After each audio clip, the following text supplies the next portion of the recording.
നമസ്കാരം.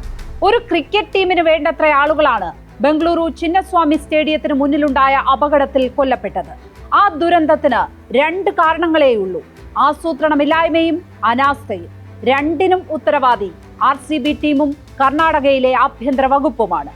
ആരാധകരുടെ വികാരം മുതലെടുത്ത് ടീമിന് മതിപ്പുണ്ടാക്കാൻ നടത്തിയ നീക്കമാണ് കൊടിയ ദുരന്തമായി മാറിയത്. ഇല്ലായ്മകളും വല്ലായ്മകളും വയ്യായികകളുമായി ജീവിതം സംഘർഷഭരിതമാകുമ്പോൾ ആകെ ആസ്വാദ്യകരമാകുന്നത് ഇത്തരം നിമിഷങ്ങളാണ്. ആ സ്റ്റേഡിയത്തിന് മുന്നിലേക്ക് ഇരച്ചെത്തിയ പതിനായിരങ്ങൾ സൗജന്യ സാരിയോ സൗജന്യ ഭക്ഷണമോ സൗജന്യ വിഭൂതിയോ ആഗ്രഹിച്ചു വന്നവരല്ല. വിരാട് കോഹ്ലിയെ പോലെ കിരീടത്തിനായി 18 വർഷം കാത്തിരുന്നവരാണ് ഓരോരുത്തരും. വനവാസം പോലും 14 കൊല്ലമാണെങ്കിൽ ഇത് പിന്നെയും 4 ആണ്ടുകൂടി. സ്കോർ ബോർഡിൽ സങ്കടങ്ങൾ മാത്രം എഴുതി ചേർത്ത് കഴിഞ്ഞവരാണ്. ആ കിരീടം ഏറ്റുവാങ്ങാൻ രജത് പട്ടീദാറിനെ പോലെ അർഹതയുള്ളവരാണ് ആ ഓരോരുത്തരും. അവർക്ക് ആ കിരീടവും ഒപ്പം കിങ് കോഹ്ലിയെയും ഒന്ന് കണ്ടാൽ മാത്രം മതിയായിരുന്നു. അവരാണ് നിമിഷ നേരം കൊണ്ട് കൊഴിഞ്ഞുപോയത്. ഏറ്റവും ദുഃഖഭരിതമായ ഈ വിഷയത്തിലാണ് ഇന്നത്തെ സ്പോട്ട്ലൈറ്റ്. കളിയാവേശത്തെ കൊന്നെടുത്ത അനാസ്ഥ. T20 ലോകകപ്പ് കിരീടവുമായി ഇന്ത്യൻ ക്രിക്കറ്റ് ടീം മുംബൈയിൽ പര്യടനം നടത്തിയിട്ട് കാലം ഒരുപാടായിട്ടില്ല. ബംഗളൂരുവിൽ ഇപ്പോൾ തടിച്ചുകൂടിയവരുടെ 4 മടങ്ങ് ജനത അവിടെ ഉണ്ടായിരുന്നു. അത് അപകടത്തിലേക്ക് നീങ്ങാതിരുന്നത് ആസൂത്രണത്തിന്റെ മികവ് കൊണ്ടാണ്. ജൂൺ 29-നായിരുന്നു ഇന്ത്യയുടെ ലോകകപ്പ് വിജയം. ജൂലൈ 4-നായിരുന്നു വാങ്കഡെ സ്റ്റേഡിയത്തിൽ സ്വീകരണം. ആസൂത്രണത്തിന് 5 ദിവസം ധാരാളമായി കിട്ടി. ബംഗളൂരുവിൽ 24 മണിക്കൂർ തികയും മുമ്പായിരുന്നു സ്വീകരണവും ആഘോഷവും. ഉച്ചയ്ക്ക് 3 മണിക്ക് തന്നെ 1,00,000 ആളുകൾ ഇരച്ചെത്തിയപ്പോൾ എന്തു ചെയ്യണമെന്നറിയാതെ പോലീസ് പരക്കം പാഞ്ഞു. 4:30 ആയപ്പോഴേക്കും ജനക്കൂട്ടം 2 ലക്ഷമായി. അപ്പോൾ പോലും ചിന്നസ്വാമി സ്റ്റേഡിയത്തിലെ പരിപാടിക്ക് സർക്കാർ അനുമതി നൽകിയിരുന്നില്ല.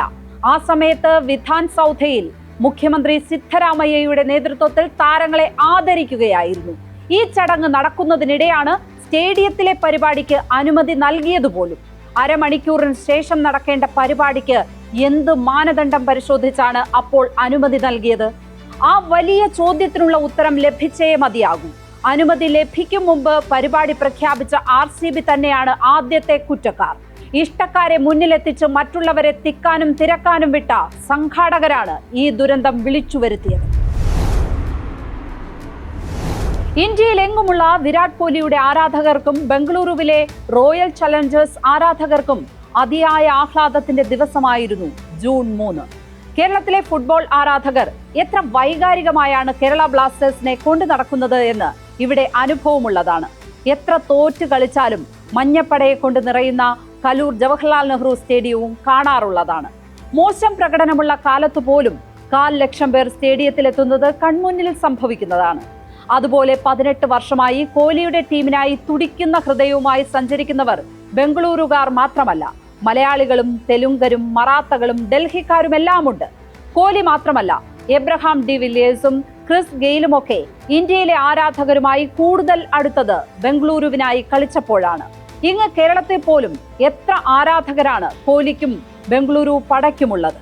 സഞ്ജു സാംസണും രാജസ്ഥാൻ റോയൽസും കഴിഞ്ഞാൽ കേരളത്തിൽ ബംഗളൂരുവും കോഹ്ലിയും എന്നാണ് സങ്കല്പം. ഇത്ര വലിയ തിരക്കുണ്ടാകും എന്നറിയാൻ മുന്നനുഭവങ്ങൾ തന്നെ ധാരാളമായിരുന്നു.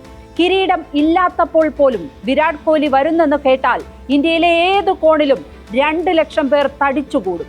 സച്ചിൻ ടെണ്ടുൽക്കറും MS ധോണിയും വിരാട് കോഹ്ലിയും ഒക്കെ ആ അത്യപൂർവ ജനുസിലുള്ള താരങ്ങളാണ്. അവർക്ക് വേണ്ടി ഒരു ചടങ്ങ് ഒരുക്കുമ്പോൾ പാലിക്കേണ്ട കുറഞ്ഞ ചില മര്യാദകളെങ്കിലുമുണ്ട്.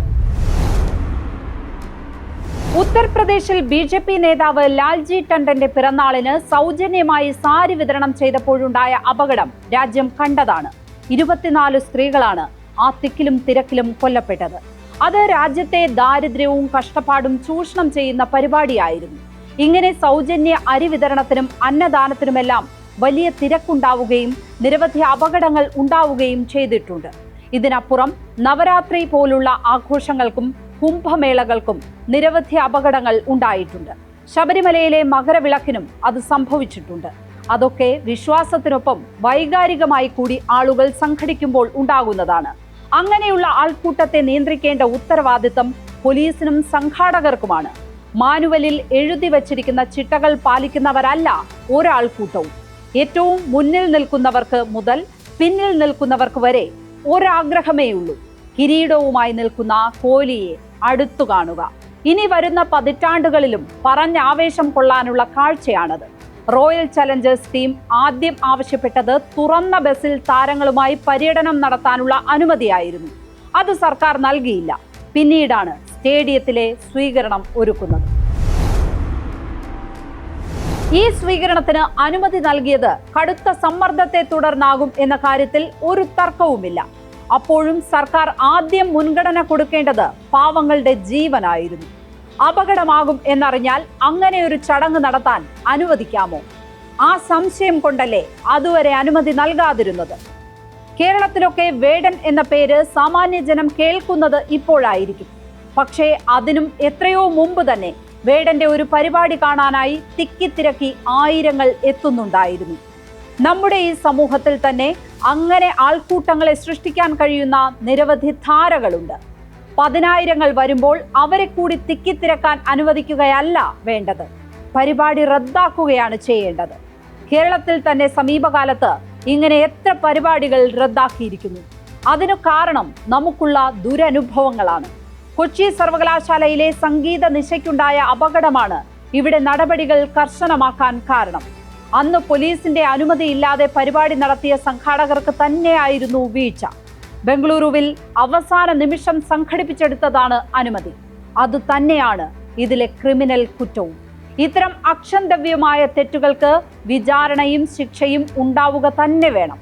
സ്പോട്ട്ലൈറ്റ് ഇനി നാളെ മറ്റൊരു വിഷയവുമായി. നമസ്കാരം.